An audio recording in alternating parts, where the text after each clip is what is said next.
안녕하세요. 공감 김인우입니다. 오늘부터 4주 동안은 애도하는 조형이라는 제목으로 함께 할 텐데요. 먼저 함께 할 강사님 소개해 드리겠습니다. 한지아 교수님 어서 오세요. 네, 안녕하세요. 안녕하세요, 교수님. 앞으로 우리가 4번에 걸쳐서 애도하는 조형이라는 제목으로 강연을 들어볼 텐데 먼저 첫 시간 주제가 뭘까요? 네, 오늘 말씀드릴 주제는 죽음에서 탄생한 이미지입니다. 네, 본격적으로 첫 시간 내용을 살펴보기 전에 그러면 애도하는 조형이라는 큰 제목을 통해서 교수님이 전하고자 하는 핵심적인 메시지는 뭔가요? 네, 우리가 그 죽음으로 인한 상실은 대상을 영원히 볼 수 없다는 슬픔을 자아내는데요. 사랑하는 이의 죽음을 경험한 사람들은 죽은 자를 애도하고 기억하기 위해 이미지를 생산해 왔습니다. 예를 들어 고대 벽화에서부터 영원한 거주의 표상이자 도상의 표현인 묘지에 이르기까지 보이지 않는 자를 볼 수 있게 만들고자 하는 노력은 이어져 왔으며 사랑하는 사람을 잃고 그에 대한 감정을 글이나 이미지로 남기는 애도의 행위 역시 계속해서 존재해 왔죠. 현대인은 죽음에 대해 말하기를 두려워하지만 과거에는 죽음에 대해 이야기하는 것이 터부가 아니었으며 과거 서양 문명에서는 수천 년 동안 죽음을 생애 한가운데 놓았습니다.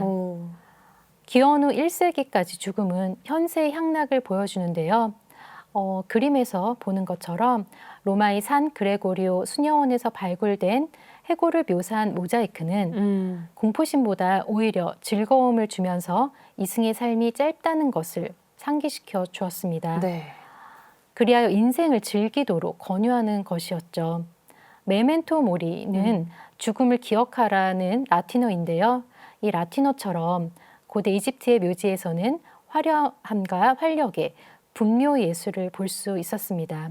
그리고 또 로마의 장례용 침상 측면의 장식은 관능적이며 장례식은 흥겨운 주제였습니다. 오늘날의 죽음은 매스미디어에서 들려오는 뉴스, 영화, 드라마 또는 게임에서 대량 반복되는 죽음들인데요. 실제 죽음은 병원에서 보이지 않게 격리되죠. 또 장례 절차도 모두 거리를 두어 완벽하게 치러집니다. 강의를 통해서 죽음에 대해 생각해보고 애도의 행위로 이미지가 어떻게 탄생했으며 이미지를 통해 슬픔이 어떻게 표출되는지 살펴보도록 하겠습니다. 네. 죽음이라는 걸 뭔가 저희 모두가 막연하게 생각하기도 하고 나랑 좀 먼 것 아니면 무섭고 두려운 거라고 생각하잖아요. 근데 교수님 말씀 들어보니까 예전에는 죽음과 관련된 고대 벽화라든지 분묘예술에서는 오히려 그 안에 뭔가 화려함? 활력도 느껴졌고 축제라고 표현되기도 했다라는 게 굉장히 색다르다 이런 느낌도 들었는데 그럼 과거에는 죽음에 대해서 좀 어떻게 생각을 해왔나요? 네. 우선 묘지에 대해서 우리가 먼저 알아보면요. 이 기호라는 말이 묘석을 뜻하는 세마에서 왔는데요. 즉 죽은 자를 묻고 마치 세워놓은 송장처럼 묘지를 알리는 것이었죠. 그리고 그곳에 묘비명을 세워서 새겨서 그 신원 확인 또는 전기적 기록 등을 하였습니다. 16세기 서양에서는 문자로 자신의 존재를 인지시키고 싶은 욕구가 이 묘비명에 잘 나타났는데요. 이러한 유행은 문자의 보급과 독서의 보급으로 더욱 확산되어 갔습니다. 또한 죽음은 예술작품에서 굉장히 중요한 주제였는데요. 자연재해나 전염병 또는 인간이 저지르는 전쟁, 범죄, 그리고 음모 같은 정의롭지 못하고 부당한 이유로 죽거나 고통받은 역사적인 사건들은 오랜 시간이 지났다 하더라도 여러 형태의 예술 작품들을 통해 빈번하게 다루어지고 있습니다. 과거 그 왕의 장례식에는 네. 왕의 시신이 전시되었다고 해요.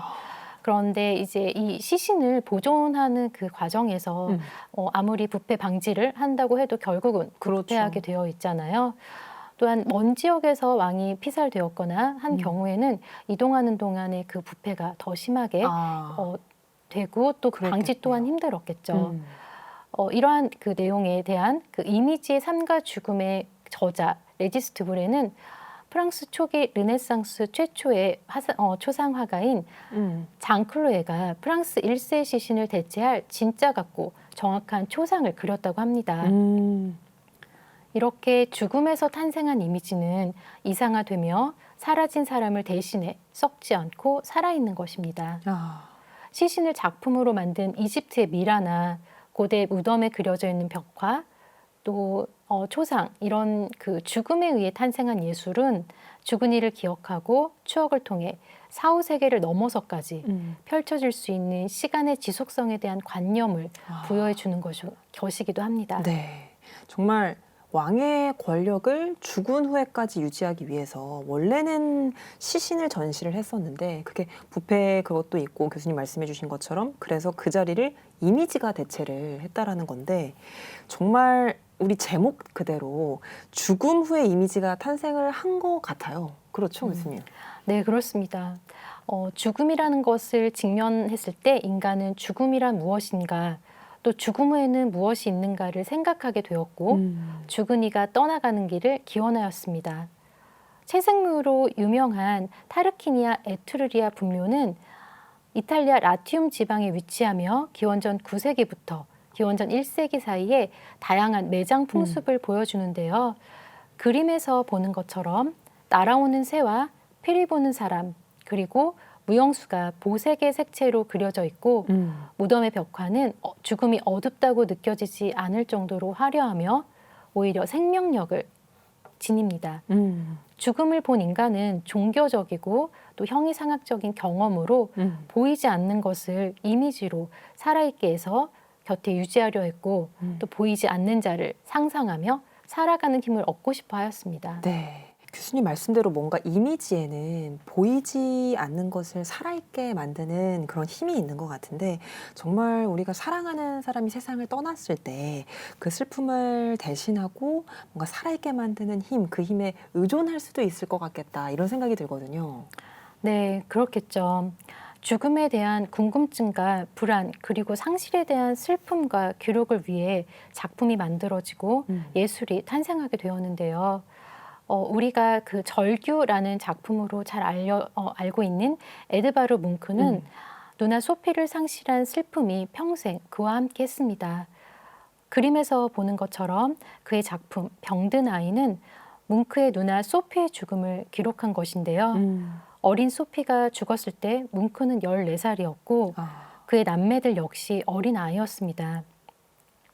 뭉크는 누나 소피의 죽음을 세월이 흘러도 결코 아물지 않은 아픈 기억으로 기념한 것인데요. 그림에서 보면 소피는 병들어서 굉장히 나약해 보이고 네.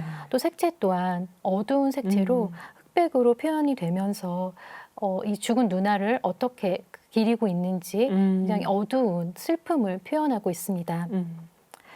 기억이란 바로 과거의 이미지를 갖는 것이며 또 이렇게 이미지는 죽은 자를 기리는 애도의 과정으로 삶을 이어갑니다. 그림에서 봤듯이 뭉크는 소피의 죽음을 기억으로 꺼내와 다시 볼 수 없는 누나 소피를 이미지로 만나게 된 것입니다. 네. 죽음을 본 인간은 무덤을 만들었고 또 묘비를 세웠죠. 그리고 묘비에는 너를 기억한다와 같은 묘비명이 또 새겨지면서 형상을 보여줬는데요.